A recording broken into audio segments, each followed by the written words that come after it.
Imaginez que vous regardiez le ciel étoilé par une nuit claire, l'univers s'étendant à l'infini au-dessus de vous.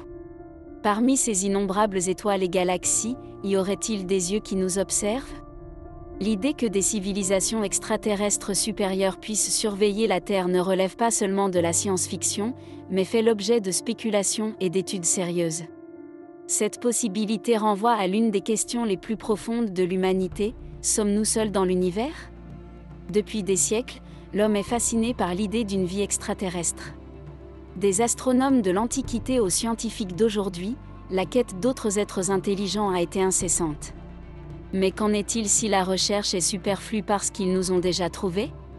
L'idée que des civilisations extraterrestres avancées nous observent peut sembler farfelue, mais elle est étayée par des arguments et des théories fascinants. L'une des principales idées qui était ce concept est l'immensité de l'univers lui-même. Avec des milliards de galaxies, chacune contenant des milliards d'étoiles, la probabilité statistique que la Terre soit la seule planète à abriter la vie semble incroyablement faible. Si la vie est apparue ailleurs, il est concevable que certaines de ces formes de vie aient évolué vers des civilisations bien plus avancées que la nôtre. Ces civilisations, avec leur technologie et leurs connaissances supérieures, pourraient être capables non seulement de détecter notre présence, mais aussi de nous surveiller activement. De plus, des révélations récentes et des documents déclassifiés émanant de gouvernements mondiaux et d'agences spatiales ont jeté de l'huile sur le feu. Des incidents impliquant des objets volants non identifiés, OVNI, qui défient notre compréhension de la physique suggèrent que si nous sommes observés, c'est par des êtres dotés d'une technologie qui dépasse de loin la nôtre.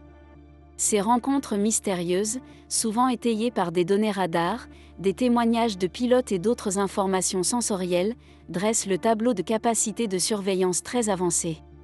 Pourquoi ces civilisations s'intéresseraient-elles à la Terre? Les raisons peuvent être aussi variées que les nombreuses étoiles dans le ciel.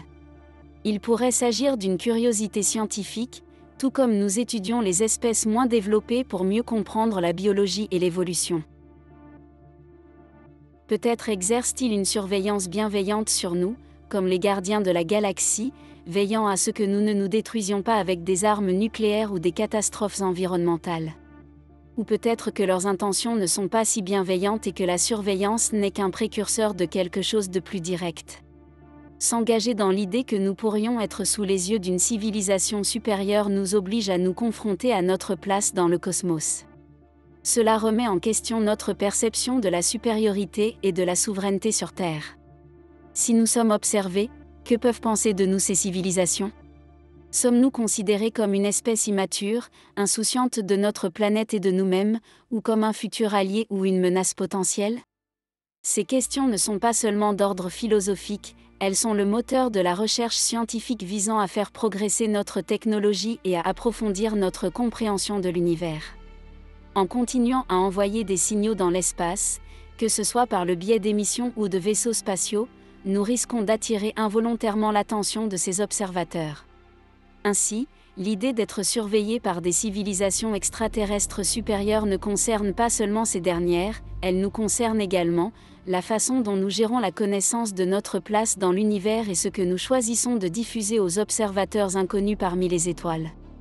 La science-fiction a bombardé notre imagination collective d'extraterrestres.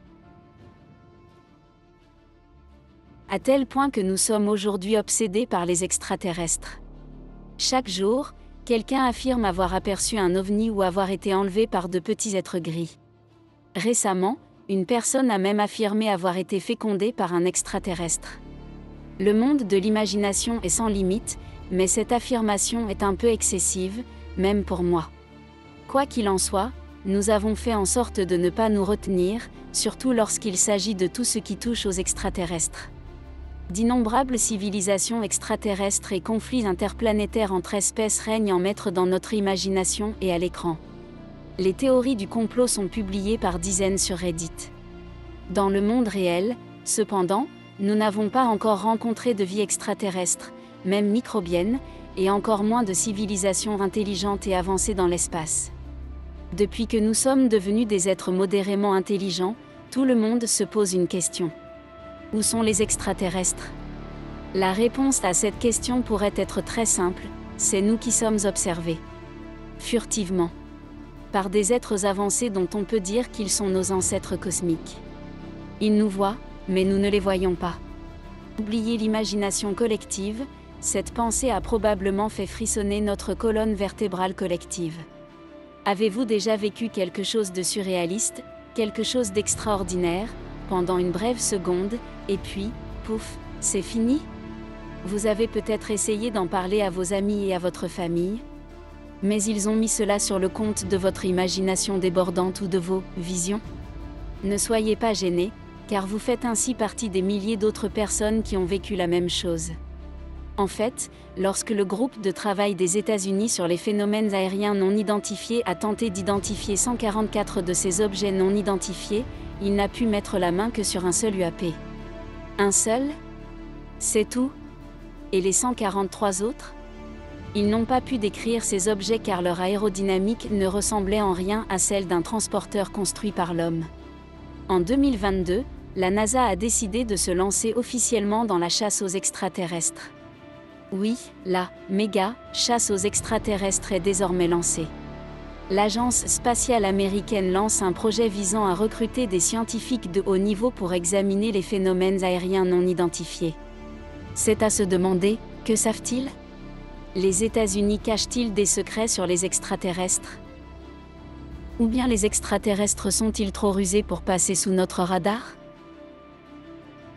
Carl Sagan a dit un jour, l'univers est assez vaste. S'il n'y a que nous, cela semble être un terrible gaspillage d'espace. Sur ce, plongeons dans des histoires d'incidents bizarres, hors du commun, qui n'indiquent qu'une seule chose, nous ne sommes pas seuls. Commençons par la mystérieuse ceinture de Kuiper, un espace froid, sombre et lointain, situé dans le système solaire externe. Elle est principalement constituée d'objets glacés, de planètes naines, de poussière et de comètes. À ce jour, plus de 2000 objets de la ceinture de Kuiper ont été répertoriés. Mais il y a une chose qui a particulièrement éveillé l'intérêt de la NASA pour la ceinture de Kuiper. Il s'agit de l'araignée de 1580.